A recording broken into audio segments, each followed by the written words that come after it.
Ay, magandang umaga po. Ito naman tayo, magandang araw ng linggo para sa mga Kristiyano. Ito po ay araw na mahalaga at have a beautiful Sunday. Spend uh, a few hours with your own churches.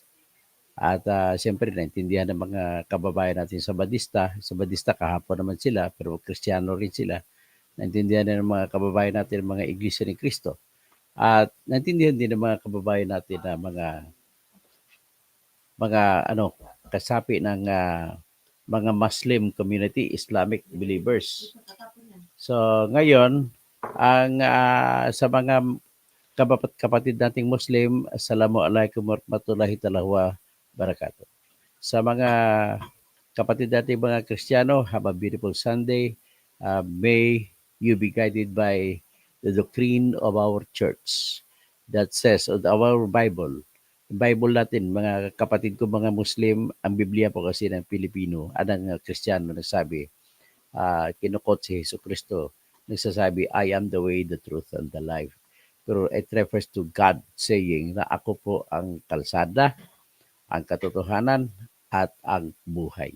Ganun po ang ibig sabihin nun. Pagkatapos, at ang isa pang nagustuhan ko sa isa sa Psalm 91 na laging paboritong ginamit lagi sa pang-araw-araw na buhay, yung dating police colonel na si Jovi Espinido na nagsasabi, those who dwell in the house of the Most High shall be ever be protected by the shadows of the Most High. Okay? So, yan po ang ating panimula. At ang pag-usapan natin ay very, very important para sa ating politics, sa ating bansa. Alam mo, yung bansa natin, hindi pwede po sabihin na iwasan natin mga politiko. O magandang umaga sa kabats ko sa Coronadal National Comprehensive High School na si Antonio Pardillo.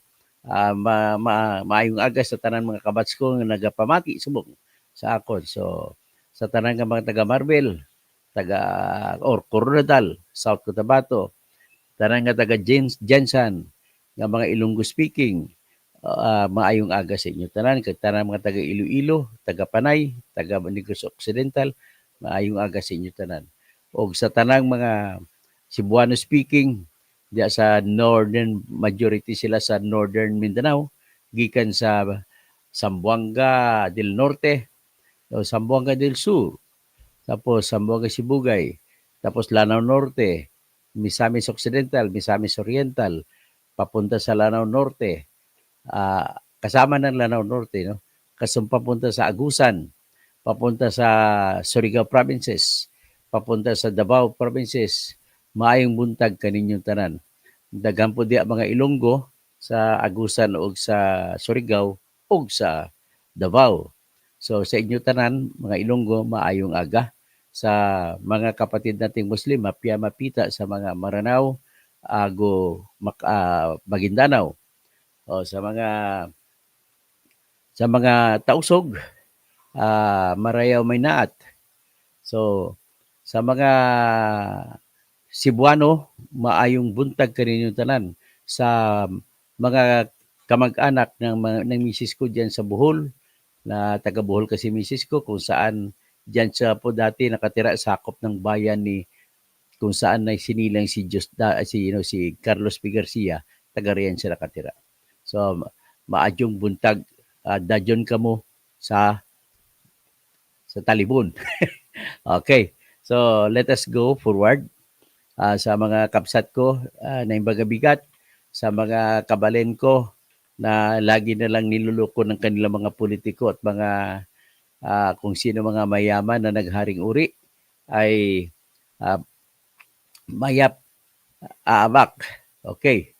So ito ngayon pag-usapan natin ngayon. Yung sino ba dapat ang iboboto sa pagka-senador? Ang sagot niyan, napakadali lamang po. Kung sino mabuti sa ugali, sa pagkatao, at kung sino ang may sapat na kakayahan. Ganun lamang po, dalawa lamang po, no? Sinong mabuti? Pag sinabi mo mabuti, tapat sa katotohanan, at hindi sinungaling, hindi abusado. Yun ang mabuti. Ibig sabihin, personal po sa taong yan. Ang isa na naging personal din sa tao niya, yung kanyang kakayahan sa isip. So, ganun po ang ating titingnan. So, paano natin sabihin na may mga kakayahan sila? Paano natin sasabihin na magandang uri yung ugali nila? So, dalawa lang ang bagay pagpilian yung ugali at kakayahan. Okay. Una, magtanong tayo. Natutuwa naman ako at nagsakripisyo ang GMA ng kanilang slot sa kanilang programa. Alam mo, malaking gastos to para sa GMA. Yung magsakripisyo ka ng mga programa para sa mga klaseng mga programa na hindi pang regular na kung saan sila ay kumikita sa pamamagitan ng mga patalastas. Ito ay sila nag-sponsor ng tinatawag na debate. Ang problema ko lang dito sa debate na ito ay hindi tama ang pagsukat. Kung titingnan mo sila, lahat, pati tanong, mukhang maraming kulang. Sabihin ko na may mga maling tanong. At yung mga sagot ay mukhang nawawala sa topic kasi dapat nakafocus ang debate para magdiscover kung ano ang pagkatao ng isang tao na kandidato at kung ano ang kaalaman niya. Dapat doon ang sukatan ng debate. Hindi yung kung ano-anong saan ka gusto, dito ka ba sa may impeachment. Alam mong impeachment, yun ang issue na opinionated yun. Kaya hindi dapat sukatin ang kandidato doon. Sukatin dapat ang kandidato sa ugali. Ano ba ugali mo? Anong nakaraan mo? Yan, sa pag-discover ko anong nakaraan ng isang tao, madidiscover mo ngayon ang kanyang ugali, ang kanyang pagkatao, kung magnanakaw ba siya, abusado ba siya, sinungaling. Yun lang tatlong pamantayan. Kung meron ang kandidatong yan, huwag nyo na ibuto sa kahit anong pwesto. Kaya pangalawang dapat na titingnan natin ay kakayahan. Pag sinabi ng nating kakayahan, may preparasyon ba siya? Nag-aral ba siya nung kanyang bata pa siya? Nag-aral ba siya sa elementary school, sa high school, sa college? Nag-aral ba siya ng klase? Anong kursong kinuha niya? At sa kanyang pagkuha ng kurso ay ano ba, sapat na ba ang kanyang kaalaman para maihanda niya sarili niya sa trabahong gagawin bilang senador? Dapat yun ang mga focus ng debate. Ang unang ano ko na hindi ako komportable sa mga tanong bakit hindi binusisi bawat isang kandidato na nagpresenta na dumalo sa debate. Dapat hard questions ang tinanong bawat isa. Hindi yung napakanipis na tanong. Kaya dapat kagaya kay Bato sa lahat po ng mga re-electionist o mga kasalukuyang senador na tumatakbo, si Bato lang ang matapang para dumalo. Yung iba duwag. Tapos sa lahat ng mga kandidato na mayroong major political parties, isa mula sa BBM parties, BBM groups, kasi hindi naman parties, iba-iba lang partido, at saka sa DDS group, ay si Bato lang po matapang. Lahat ng ibang DDS, at saka si Bato, at saka si Attorney Vic Rodriguez, kasi Attorney Jimmy Bundok. Pero yung main actors na si Bato lang talaga matapang. Ang sa kabila, kahit isa sa grupo ni BBM, walang isang dumalo. So, ngayon, anong gagawin natin ngayon? Analyze muna natin ang lahat, no? So, una, sasabihin natin, ano bang tingin natin sa debate na to? Unang tingin lang, hindi ko magbablog pa ako na usisain natin isa-isa ang mga sagot para makilala nyo ang bawat tao. Ibig sabihin, tama ang sukatan, dapat kilala natin ang pagkatao ng bawat tao. At kung makilala natin kanyang ugali, hindi bali na kung kanyang pinanggalingan, kung ano siya, mahirap, anong tribo niya, anong relihiyon niya, hindi bali na yun, wala na yun. Ang importante kung ano siya nung lumaki siya, ano ang kanyang record. Kasi dyan lamang sa kanyang record natin makikita kung ano ang pagkatao ng isang tao. Kasi unang-una, Kung anong sa isip niya, hindi natin makikita yon. Kung meron siyang balak na iba, masamang balak, hindi natin makikita yon. Kaya doon lamang sa pamamagitan ng salita ng isang tao, diyan natin masusukat kung anong laman ng kanyang isip. Pero ang problema natin, kapag sinungaling ang kausap mo, hindi natin malalaman kung ano nasa isip niya. So, ngayon, tama ba yun? Mga tanong. Anong klaseng tanong? May mga tanong. Saan ka ba? Yes or no? Wala, hindi po yun. Pasensya na GMA7, GMA News Network. Hindi po yun kasukatan. Bali, yun mga diskarte ninyo. Dapat, naglista muna kayo. Total public knowledge naman yan. Kagaya kay Bato, maraming pinatay. Dapat hindi nyo siya dinikdik doon ng tanong. Ang nipis ng tanong ninyo, ikaw ba gusto mo ba ibalik sa ICC? Ang nipis nun. May tapos papiliin mo, yes, no, yes, no. Walang kwenta. Suma total, hindi sapat. Hindi ko naman sabihin na walang kwenta, kundi walang kulang ang debate na yun para makilala mo kung sino bawat tao. Pangalawa, dito na lang tayo magsasabi. Maraming inimbita, kukunti ang dumating. Parang hinihambing mo sa Biblia na salita. Many are called, but only few are chosen. So parang gano'n nangyari. So ngayon, ano masasabi naman natin? At least kinukongratulate ko yung mga sumali. At isa-isahin ko sa sunod na vlog, sila ni Heidi Mendoza, sila ni Atty. Luke Espiritu, si Atty. Vic Rodriguez. Titingnan natin sila sa punto na hindi masyado sa political color nila, kundi sa kanilang prinsipyo, sa kanilang pag-iisip. Doon natin sila titingnan.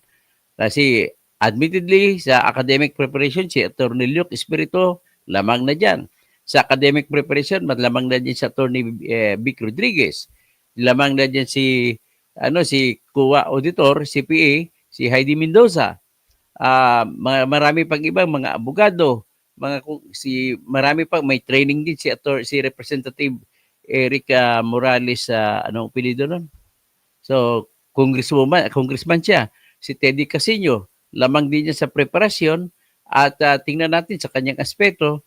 Ang paniniwala kasi kung makakaliwa ka o makakanan, that is, hindi mo pwede sabihin na yan na pong pagbasya natin. Halimbawa, maka-NPA siya. Hindi naman si NPA pero makakaliwa, makakanan. Wala, kung ako tanungin mo, ay hindi yan dapat ang sukatan. Ang sukatan ay kung ano ang isip niya kasi lahat naman tayo may konsensya. So, piliin natin na may konsensya na mautak. Yan na lang pinaka-shortcut. May konsensya ka ba? At may utak. So, malalaman mong konsensya niya sa pamamagitan ng kanyang trabaho sa nakaraan. Nevertheless, I'm congratulating everybody, every senatorial candidate na sumali. Sayang kung sinama niyo ako. Dapat pinatawag niyo rin ako. Sayang. Kaya lang, binawalan ako ng Comelec. Nevertheless, whatever happens, my last week na palugit ko ay ngayong linggo, from February 3 hanggat sa matapos yung linggo na yan. Pag walang TRO ang Supreme Court, well, I have to move on. I have to accept the fate na hindi ako para dito. At maybe I'll continue vlogging, I'll continue filing cases in the Supreme Court in order to challenge all the acts, laws, or whatever that are being done by our government that is not actually giving what is due to the people. Imbis na for the people kayo, poor the people. Ginagawa niyo mahirap ang tao. Tapos imbis nga by the people, BY, the people, ay ginawa niya by the people, BUY, sa pamamagitan ng ayuda, by the people. And sabi niya, dapat ang tama dyan, the government must be for the people, FOR, hindi for the people, POOR. By the people, BY, people. And, ano po isa, to the people. Para sa tao. So ngayon, hindi iyan ang gobyerno natin. Ayuda. So ibig sabihin, binibili ang boto ng tao. Ganun na ho kasimple. Para tapos ang mga hinaing nila, mababaon sa limot dahil may binibigay na ayuda. So ganun naman po. So ibig sabihin, nais ko banggitin, ang hindi dumalo, inimbita si Benhar Abalos. bakit natakot ka? Bakit hindi ka sumipot? Anong ibig sabihin nito? Anong kinatatakutan mo na meron ka? Remember, kapag hindi ka sumipot, iyan ay may tinatago ka. At remember, sa doktrina ng ebidensya, ang sinumang nagtatago ng ebidensya ay pinapalagay na talo kung ilalabas ang ebidensya. So, anong ebidensya pinag-usapan natin kay Benhar Abalos? Yung kanyang pagkatao, yung kanyang mga records na doon, yung kanyang mga nagawa na karaan. Kagaya nung may na-viral na litrato, tatanungin ko sana siya doon, na sa loob ng hotel, magandang babae, niyakap niya. Hindi naman niya asawa yon. Di ba dapat ganun? Dapat itatanong mga yon. Kagaya nung kwento na naalam ko kay Diana Zuberi na nag-post diyan sa flyover ng Mandaluyong. Oh, may narinig akong kwento na naging girlfriend din daw siya ni Benhur Abalos. Oh, yan mga dapat itatanong kasi yung mga bagay na ugali na yan. So kung hindi sumipot si Benhur Abalos at marami pang ibang usapin patungkol doon sa issue ng tatay niya na SEC may 200 ka dito, ay hindi may tatago yan, hindi matatanong. Mismo si Benhur Abalos ay hindi siya makakakuha ng magandang bagay para sa kanya kasi hindi niya tinanggap ang hamon na siya ay magkapagbibigay ng liwanag kung ano ang mga masamang impresyon sa kanyang nakaraan. Di ba? Ganun na kasimple. Tapos, ito naman isa, si Bam Aquino. I thought he must be clean. Pero bakit hindi siya dumalo? Bakit hindi siya umatid? Oh, kahit nakakampi kita kasi opposition ka, kahit ibubuto kita, pero I am reprimanding you. Bakit hindi ka dumalo? Umaasa pa naman ako na dadalo ka tapos you will shine at sisikat ka roon sa debate na yun. Kasi bit-bit mo, ang paniwala ko, bit-bit mo ang iyong katapatan sa bansa at ang iyong malinis na, sa tingin ko, malinis na record sa pagsisilbi bilang isang senador ng 6 na taon. Bakit hindi ka sumipot? Anong kinatakutan mo? Galing ka pa naman sa marangyang pamilya kung politiko ang pag-usapan. Galing ka sa angkan ni Ninoy Aquino, tsaka ni Noynoy Aquino, pinsang buo ka ni Noynoy. Para mo na rin sinira ang mga iyak ni Ninoy nung araw, the Filipino is worth dying for. Parang winasak mo ang pinaglalaban ni Ninoy para sa Pilipino. Para mo na rin sinira yung record ng namatay na si Noynoy Aquino. I have nothing against you, but you have that obligation to attend to show to the world na ito po ako, malinis sa tao, at ito po ang aking plataforma para maipakita ko sa tao kung ano ang angkan ng Aquino. Okay? Si Abigail Binay naman, bakit hindi ka sumipot? Anong kinatatakot mo? Kinatatakutan mo ba na itatanungin ka tungkol doon sa issue mo pagka-mayor? Away ninyo na mga Cayetano dyan sa Taguig. Natatakot ka ba na baka buksan yung mga parking building na mga mga bilyon-bilyon na korupsyon na inakusa sa tatay mo na kung saan pati kapatid mo na si Junjun Binay ay inabsulto ng Sandigan Bayan? Natatakot ka ba ron buksan? Sa totoo, to your credit, nais kong i-anunsyo ha, kasi ako mahirap na ako ngayon. Kaya pumila po ako doon sa Makati Life Medical Center. Bilib ako. Sana ko nagawa yan sa buong bansa. Dapat sana pupunta si Binay para itanong yun sa kanya, paano niya nagawa sa Makati na libre gamot, libre doktor, libre lahat, laboratory examination. Paano nagawa yun? Bakit hindi nagawa sa ibang bansa?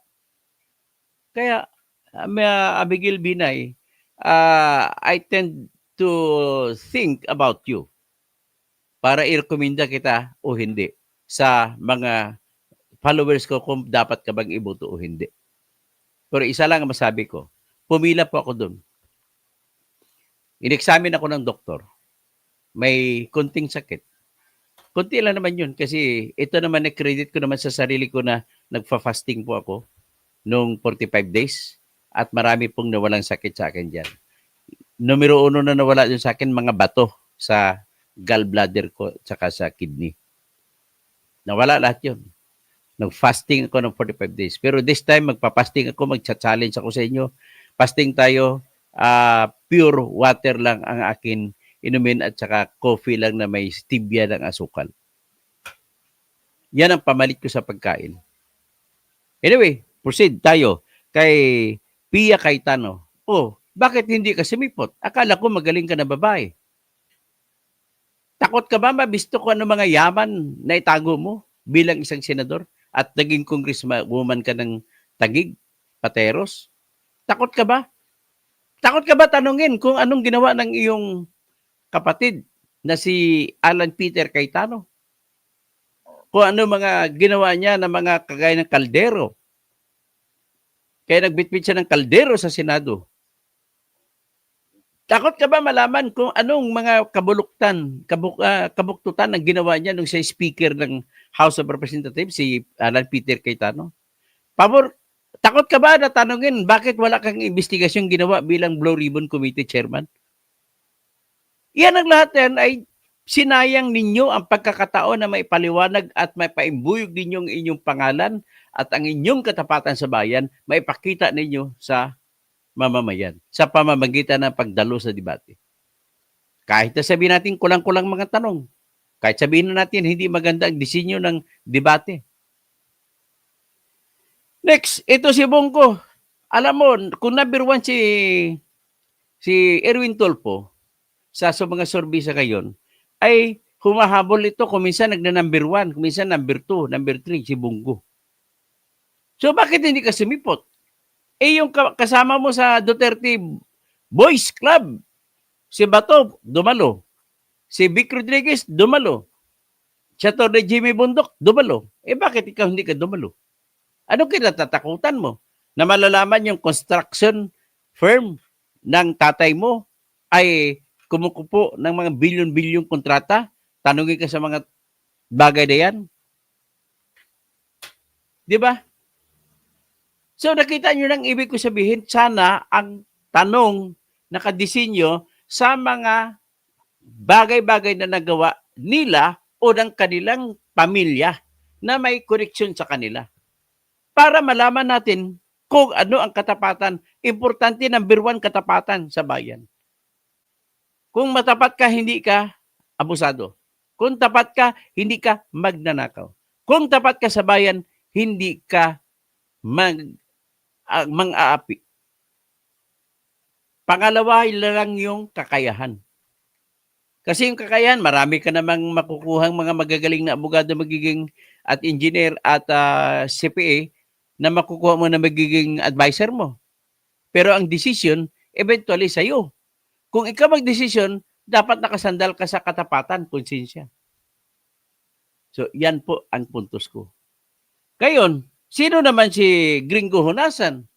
Takot ka ba na maungkat ulit yung mga plunder case na yung mga janit na pulis na kaso laban sa iyo? Takot ka ba?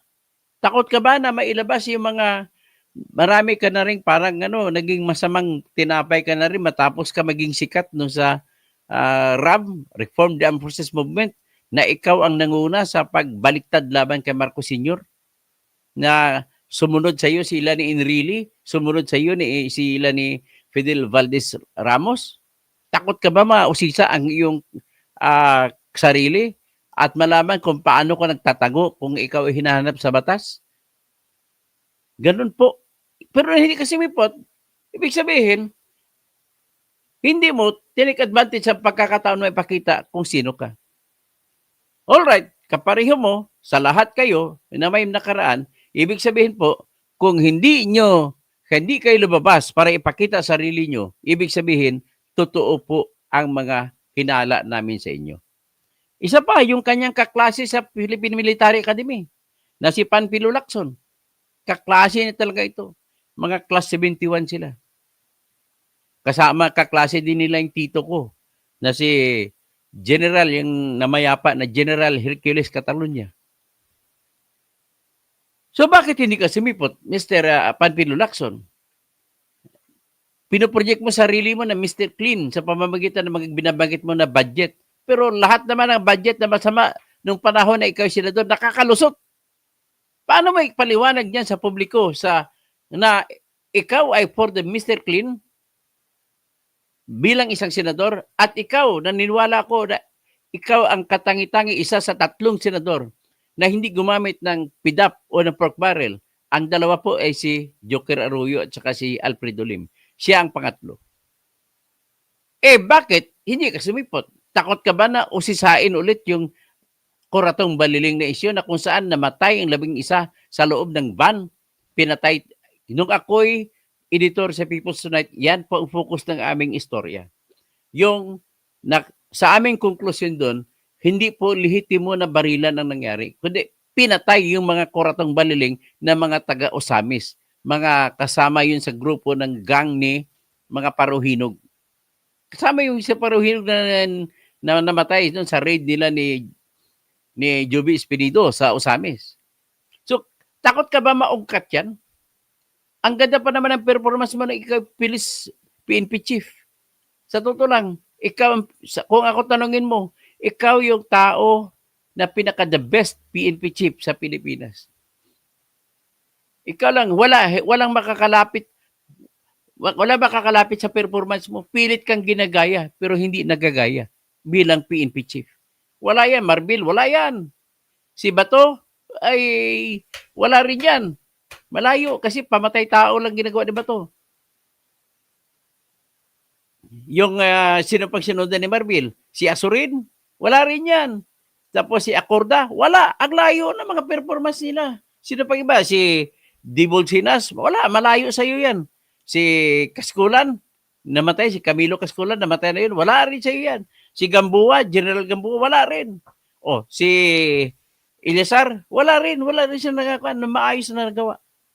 Kumpara sa iyo, bakit hindi ka lumabas sa debate, Mr. Panfilo Lacson? With that, I now see you with contempt. Ganun lang po kasimple. Tapos si Lito Lapid, ay lalo pa itong Lito Lapid, abangan mo yung dagdag ko na expose laban sa iyo. Kinukonfirma mo lang ang mga hinala ng tao na nagkamal ka ng salapi. Ginagamit mo lang yung pagkalapit ng kaibigan mo kay probinsyano. Kaya ikaw patuloy ka sumisikat. Dinadaya mo yung mga tao sa pamamagitan sa sali ka doon sa Batang Quiapo, probinsyano, kung ano-ano pa. Ang katotohanan naman, i-corrupt ka naman eh. Ang dami mo ninakaw eh. Totoo lang eh. Sa sunod, abangan nyo ang vlog ko laban kay isama ko siya dun sa malamang mabanggit ko rito si Jing Capil na ito ng Purak, Pampanga. Tapos, ito naman si Rodante Marcolita. Alam mo, hanga pa naman ako sa pagiging magaling mo sa abogado, bilang abogado. Pero ang problema ko, bakit ka naduwag? Hindi ka napakita sa debate. Anong meron ka? Natatakot ka ba na may bisto ka, na may tinatago ka ba? Kaya sa totoo lang, as of now, pwede kong sabihin na ang lahat na hindi dumalo kahit inimbitahan ay huwag nyo nang iboto. Ganun na ho kasimple. So next, si Amy Marcos. Akala ko ba the bad sister ka? Akala ko ba ikaw yung conscience ng pamilya Marcos? Bakit hindi ka dumalo? Ikaw sana tatanungin ng bayan. Sana kung tama yung debate, tatanungin ka sana ng bayan. Na-discover mo na pala yung blanco na budget na Bicameral Conference Committee report para sa budget. Bakit hindi mo nilatag ang mga dokumento? Nagsalita ka lang sa privilege speech mo na hindi mo nilagdaan dahil blanco. Sayang. Marami ka pang mga issue laban sa iyo. Bakit mo inagaw si Tommy Manutok na may asawa naman siyang asawa niya si Aurora Pijuan na isang beauty titless ng Philippines? Bakit mo inagaw yon? Ganun na ba? Kung babae ka na nangagaw ng asawa, okay lang. Kung lalaki nang agaw ng asawa, parusahan yan. Hindi ko naman siya although pwede mo sabihin privado, but then you are in public life. Si tatay mo, ay hindi ko alam kung pure mo na tatay yun. Ang alam kong tatay mo, si Kwan eh. Dapat ilabas mo rin yan, ang issue na yan, na ang tingin ng lahat, marami sa amin na nakatingin, na ikaw ay anak ni Arsenio Lacson, hindi ni Ferdinand. Kaya yan din po dahilan kung bakit iba yung mental state of mind mo pagdating sa mga issue for issue. You don't care. Tapos parang the bad sister ka, kinukontra mo, parang rebelde ka. Sinasabi parang rebelde ka sa pamilya. Paano hindi ka maging rebelde? Hindi ka naman tunay na anak ni Ferdinand. Di ba? Dapat niliwanag mo lahat yan kung dumalo ka sa debate. Tapos si Willie Ong, mapapatawad ko ito. Hindi siya nakadalo kasi kaopera lang sa kanya ng chemotherapy. At alam ko hanggang ngayon kalbo pa yung ulo niyan. So let us give him that benefit of the doubt. Pero gusto ko rin sabihin na ini-endorso ko si Doc Willie Ong dahil po sa kanyang nakaraan na nakikita ko, wala pa rin po ako narinig na kaso laban sa kanya na kinasuhan siya. So ibig sabihin, nandyan sa record niya at doktor siya. Hindi lang basta-basta ka-doktor. Magaling na doktor. At kung doktor siya, binanggit niya na rin kung ano ang kanyang pakay, bakit siya tumatakbo pagka-senador. Gusto niyang ayusin ang healthcare system. At pumunta nga siya sa Singapore siya nagpagamot ng kanyang cancer. Doon niya nakita kung gaano kaganda ang healthcare system sa Singapore. Libre ang lahat.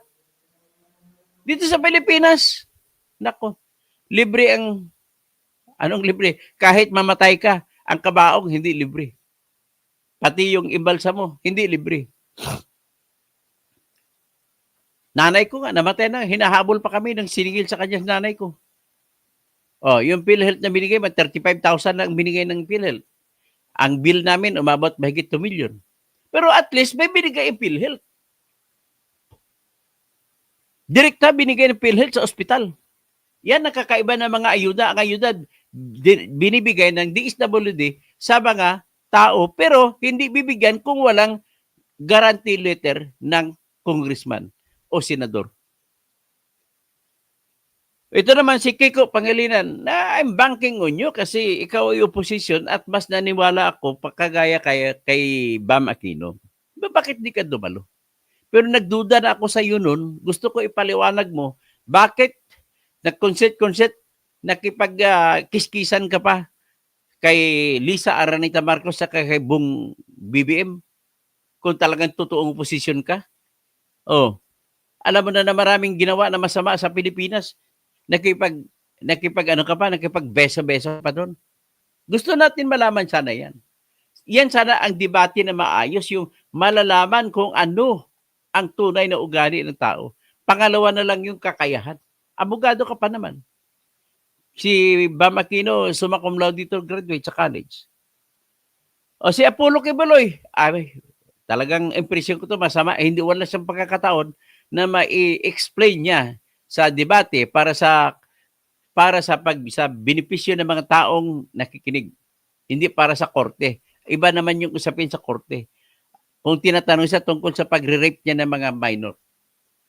Hindi siya pinagbigyan ng korte. Ibig sabihin na may kasalanan din dito yung korte na may hawak sa kanya. Dapat pinayagan niya ng korte na dumalo sa debate. Total, hindi naman tatakbo yan eh. Doon siya mapapaniwanag, gigisahin siya kung anong ginagawa niya sa kanyang mga relihiyon. Bakit siya, ang kanyang relihiyon ay nag-utos ng mga kabataan, babae, lalaki, na ikot na manghingi, na kung ano, magbebenta ng tinapay, magbebenta ng ballpen, magbebenta na kung ano-ano, makakakanin. Yung problema, hindi natin mabiblame si Kibuloy kasi hindi siya pinayagan ng korte. Biniblame ko rito yung korte. Ano ba? Masyado kang overacting, judge. Kini-criticize kita, judge. Kasi mali yan, judge. Ano bang pakay mo? Bakit tatakbo ba yan? Ang pakay lamang ng kulong sa isang mga akusado ay number 1, para hindi siya umiskapo. Para hindi siya tumakbo at harapin niya ang kaso. Yan lamang kaisa-isa. Wala na po. Kaya nga, hinold nyo. At dahil heinous crime ang kinaso sa kanya, hindi nyo siya pinayagan magpiyansa. Kasi kinakabahan ang batas, ang mga korte, ang sistema natin, na hayaan mo magpiyansa mga nagkasala ng murder, nagkasala ng rape, nagkasala ng kung ano-ano. Pero mali ka na dito, judge. Alam ko, nag-motion itong abogado ni Kibuloy na payagan siya ng korte na dumalo sa debate.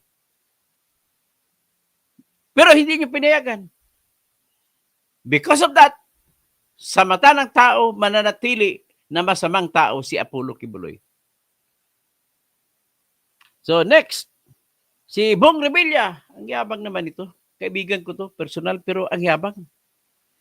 Ang dami-daming mga, ngayon, sa isang survey, number 2 ka raw. Totoo ba yun?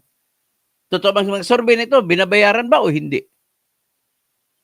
Pero, bakit hindi ka dumalo? Takot ka ba o sisain ang plunder case mo? Takot ka ba o sisain kung bakit hindi mo pa binabayaran ng 124 million na inutos sa iyo ng Sandigan Bayan na bayaran kahit na diniklara ka na absuelto? Takot ka ba dyan? There is no other way for you to shine before the public. That's the only way na dumalo ka sa debate. At least kung kahit hindi man itanong, yung pagpapakita mo pa lamang ay titingnan ng mga tao na ay matapang siya dumalo. Ibig sabihin, nagdududa na ako kung talagang guilty siya o hindi. Kasi yung desisyon ng Sandigan Bayan sa'yo, na absuelto ka, with due respect, kapatid, na Bong Revilla. Kung ako nagiging judge, kahit magkaibigan tayo, guilty ka. Kaya mo pa, bulat natin ko kung bakit kay guilty. O, ito, in short, guilty ka because napatunayan ng nag-akusa sa iyo na may pinapadalang sulat sa ahensya ng pamahalaan na nag-utos na ilipat sa korporasyon ni Janet Napoles ang mga pera para ipapatupad ang proyekto mo. Yan, hindi mo na maitatanggi yan kasi totoo nangyari. Ang naging problema lang, ang depensa mo, hindi mo perma yun. Mr. Bong Revilla, hindi na po, kung ako judge, ako justice, kung ako member ng jury, hindi na po mahalaga kung pirma mo yun o hindi. Ang mahalaga, nangyari yan sa loob ng halos 8 taon na ganun ang sitwasyon. Hinahayaan mo lang na ibang tao papirma, mag-request para ilipat yung pundo mo sa kay Janet Napoles.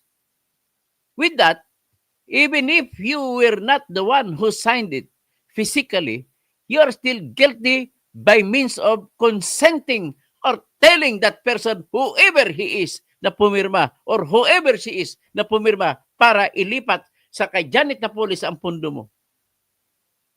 Tapos, dagdag na ebidensya ay naipatunayan ng Office of the Special Prosecutor na ang records ng AMLAC nagpapakita na sa tuwing sa PETSA na nagdeklara si Ben Harloy na may binibigay sa yung Chief of Staff na si Richard Cambe, Attorney Richard Cambe, ay a few days or on the same day, may deposito na rin na pupunta sa personal account mo, personal account nila ni Mercado, o di ka joint account ninyo, at mga accounts ng anak nyo.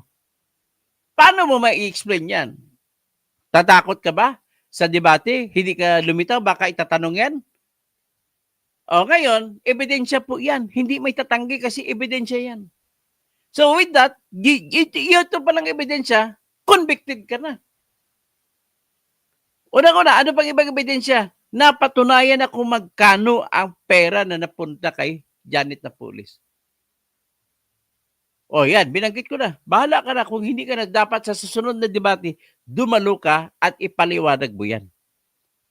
At ulitin ko, mga kababayan, kung tayo'y pumili ng kandidato na iboboto, 2 pamantayan lamang ang tingnan natin.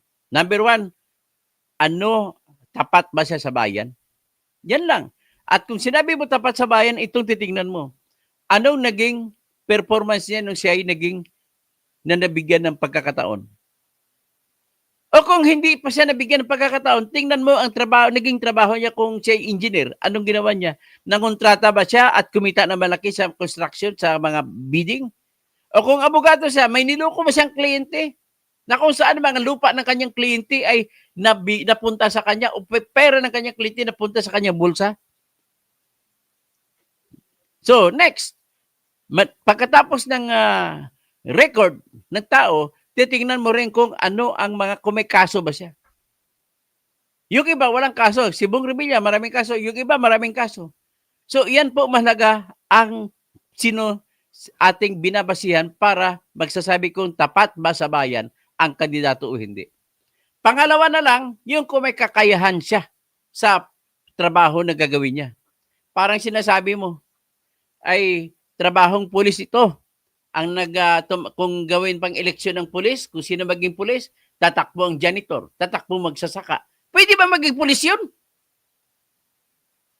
O kung sinabi ng ating Constitution sa Section 26, Article 2, na nagsasabi, the state shall guarantee equal access to opportunities in public service and prohibit political dynasty as may be defined by law. Pasok pa siya dyan? Ang ibig sabihin ng Constitution, equal opportunities in public service.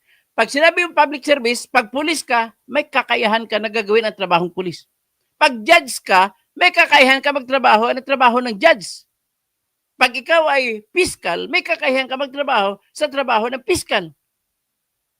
Ganon ang public service. Ibig sabihin sa public service, matatawag ng public service ang ginagawa ng isang tao bilang kasapi ng pamahalaan kung ang kanyang trabaho ay satisfactory. Hindi naman the best, but satisfactory na gagawa niya. So, tanong ko ngayon, kayo na mga walang aral sa batas, kayo na mga naging pastor pero inakusahan ng rape, kayo na mga nagiging senador pa, sapat ba sabihin na may public service kayo?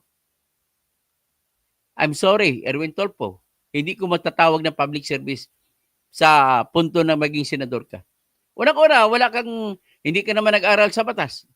Pangalawa, sigaw ka lang naman. Pangatlo, korap ka. Pareha lang kayo ni Ben Tolpo. Pareho kayo ni Rapi Tolpo. Isisiwalat ko ikaw sa susunod. So, hindi ka dumalo. So, ibig sabihin, pag hindi ka dumalo, ay wala ka. Ang nabuo na hinala ng mga mamamayan sa iyo ay tinitingnan namin totoo. Ito naman si Philip Salvador, tsaka si Willie Revillame. Ano to? Anong ginagawa? Wala po kayong alam. Sikat lang kayo. Wala kayong alam. Si Willie Revillame, natandaan nyo ba yung stampede na nangyari sa Pasig? Ang daming namatay? Iyan ba ay kagalingan? Yan ba ay katapatan? Maraming namatay doon.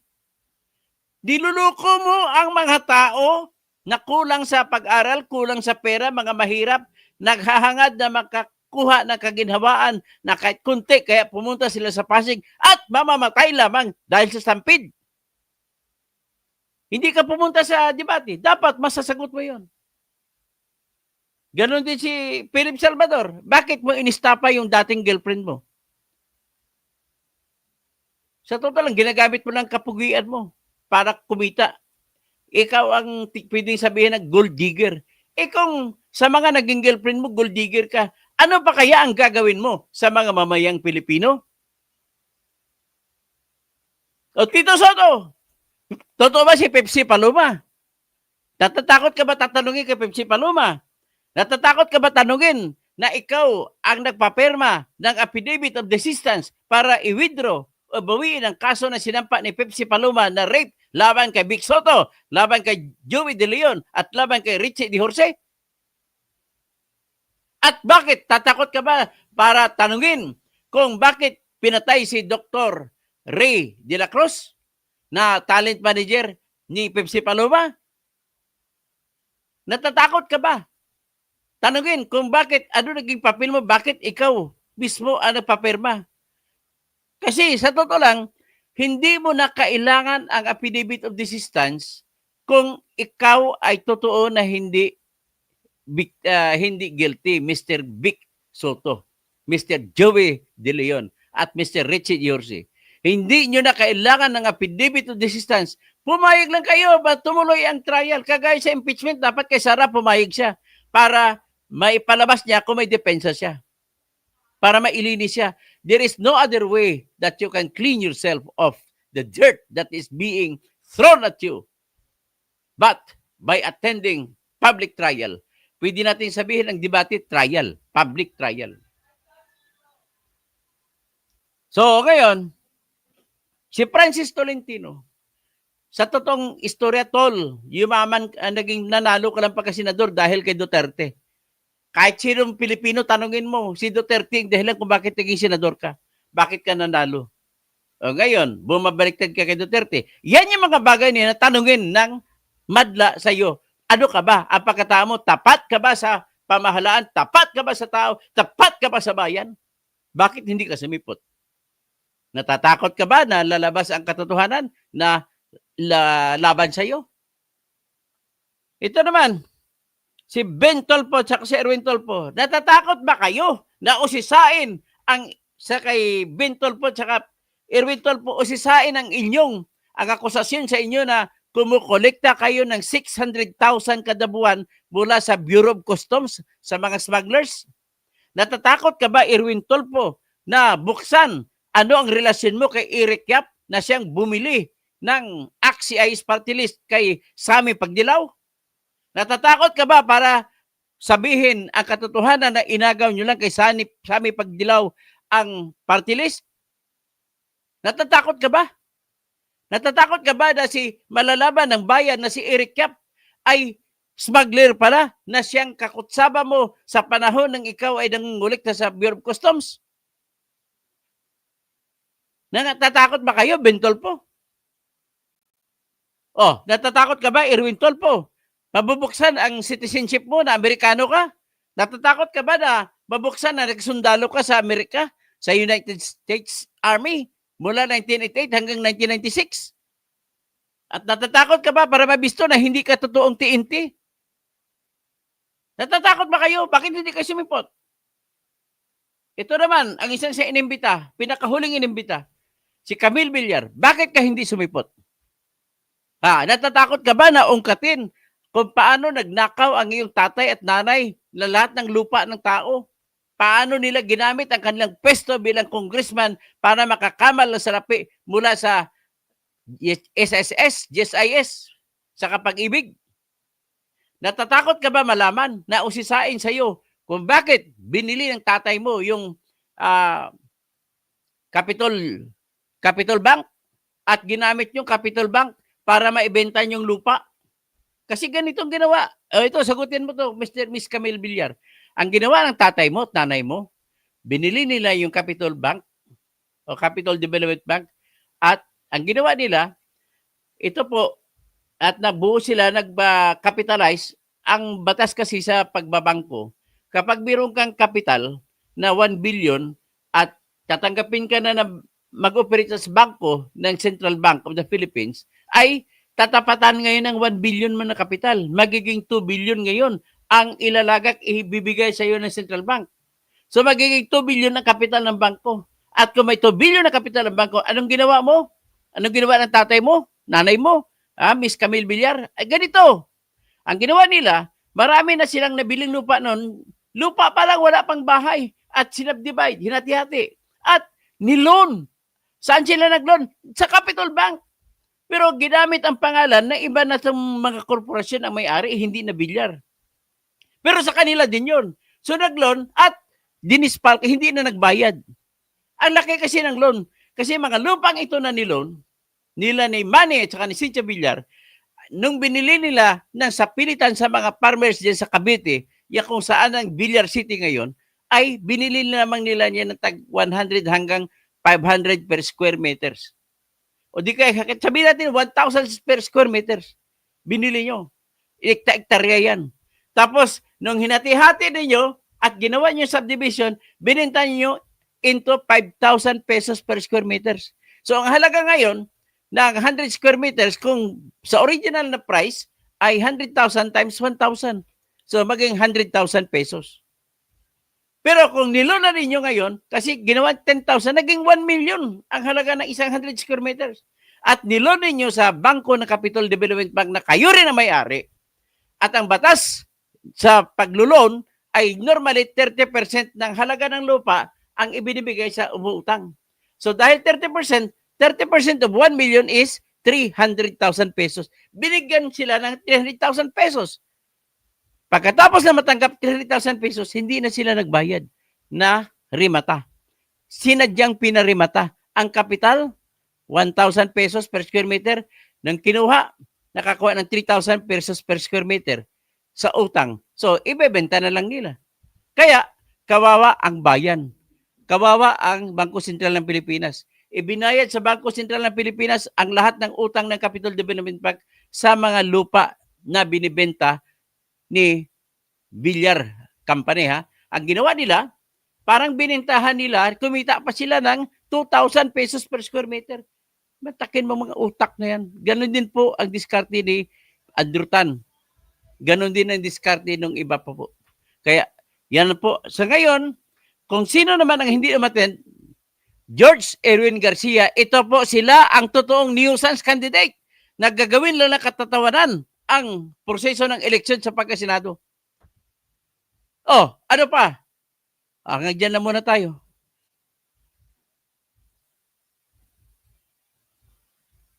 Ruel Cagbay, magandang umaga. Abit Bautista, good AM. Sam Daniel, good afternoon pala. So, ibang bansa siya. Cesar Balmaceda, Teresita Sapalaran, Mel in SJ, sa Singapore siya. Maayong buntag, Engineer Kausing, watching from Singapore. Pa-shout out. Yes, I'm shouting out to you, Mel in SJ, Singapore. Antonio Pardillo, maayong aga, classmate. Mon Borbas. Tapos, opinion ko to. Engineer Toto, Kausing, good morning po. Taga Concepcion, Iloilo ka? Taga Ahoy, Iloilo ako. Opinion ko, ito.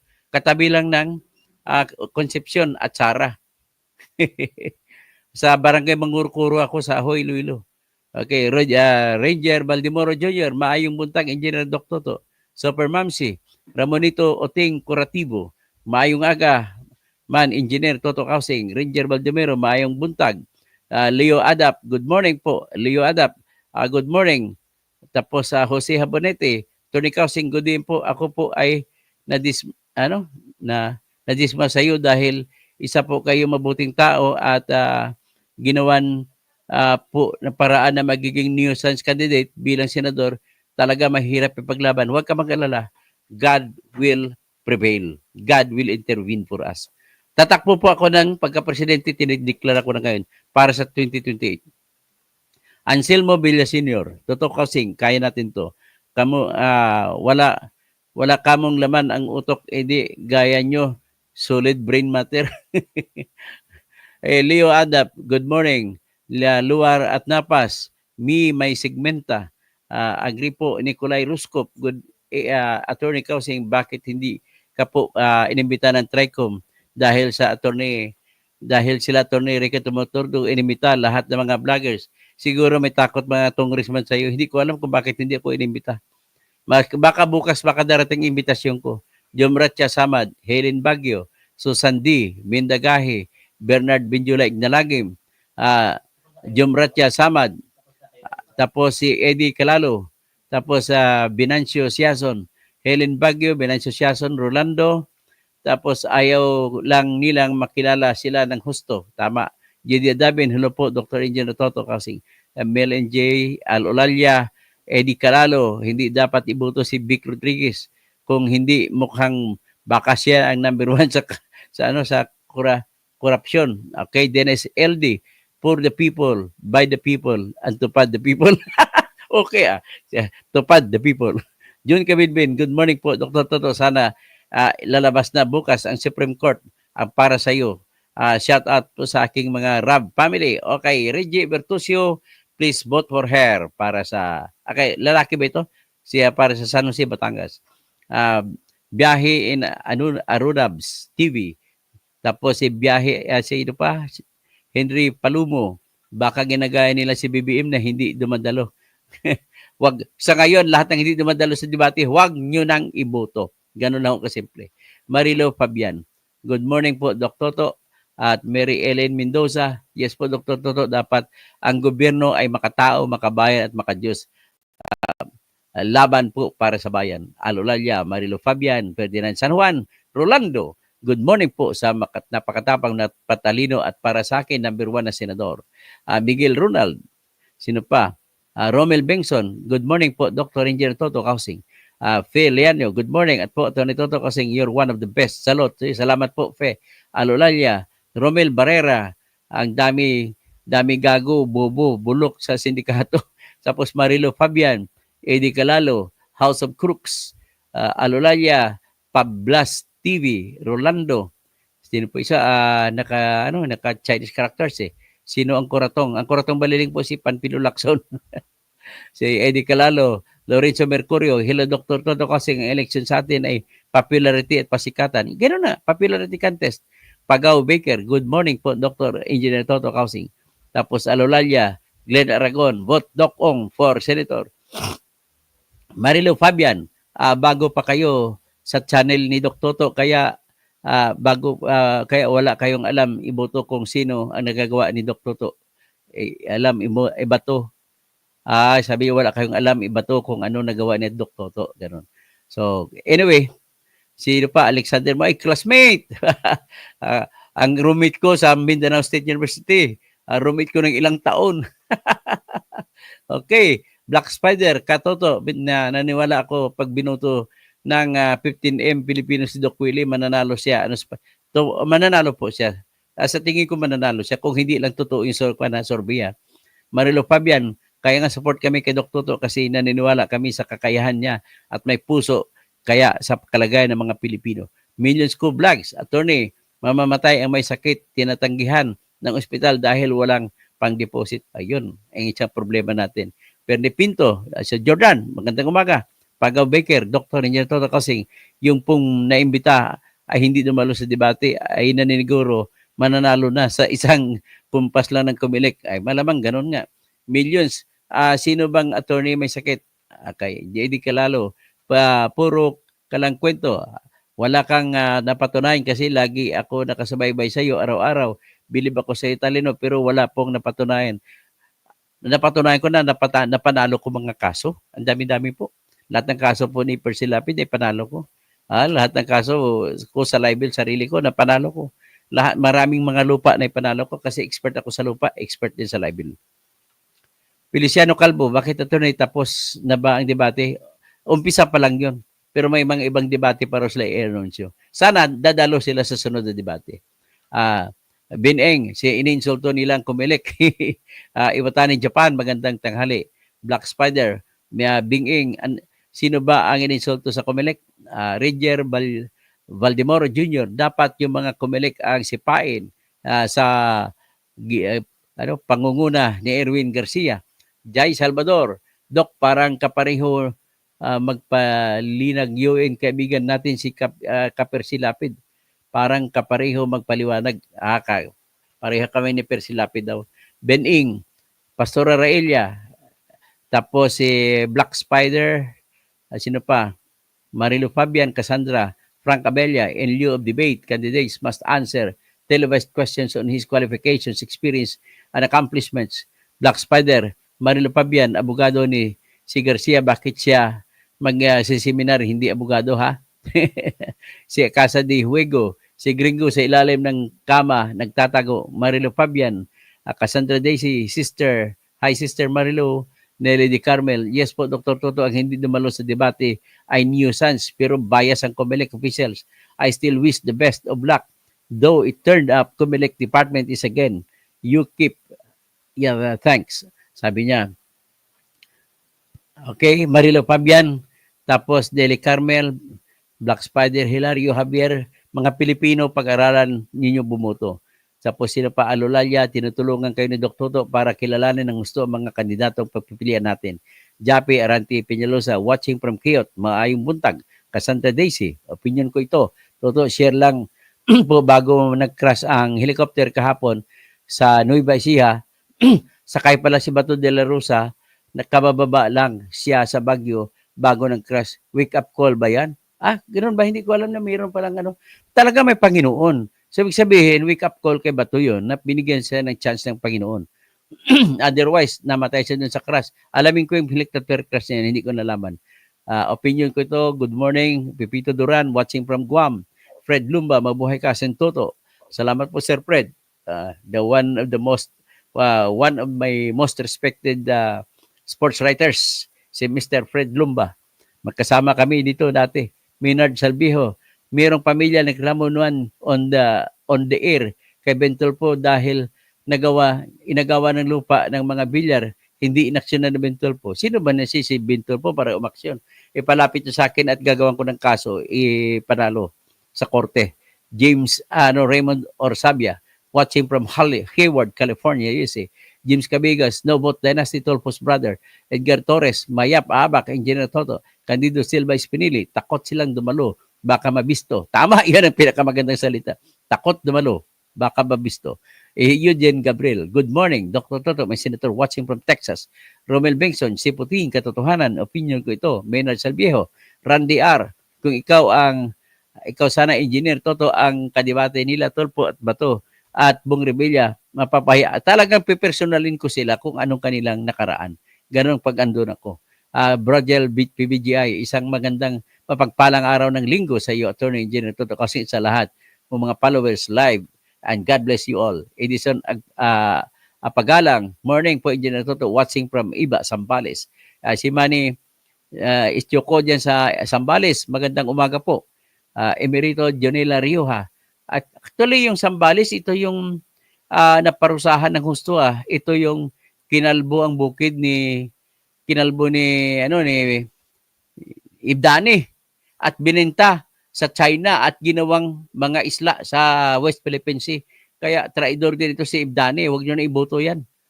Pipito Duran, Rudy Rabi, Pastor Rudy Rabi, Jason A, sana manalo kayo sa presidente. Hanga pa ako sa talino. Pipilitin natin na hindi tayo man-nuisance sa pagka-presidente sa 2028. Agnes Tiqueros, watching from Naga City, Bicol.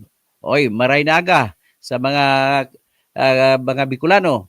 Kung saan nagsimula ang partido namin, bunyog pagkakaisa. Randy R, ayaw ni Comelec Garcia na bigyan ka ng pagkakataon kasi takot siya. Ay, malamang ganun nga. Kasi unang-una binibira ko siya eh.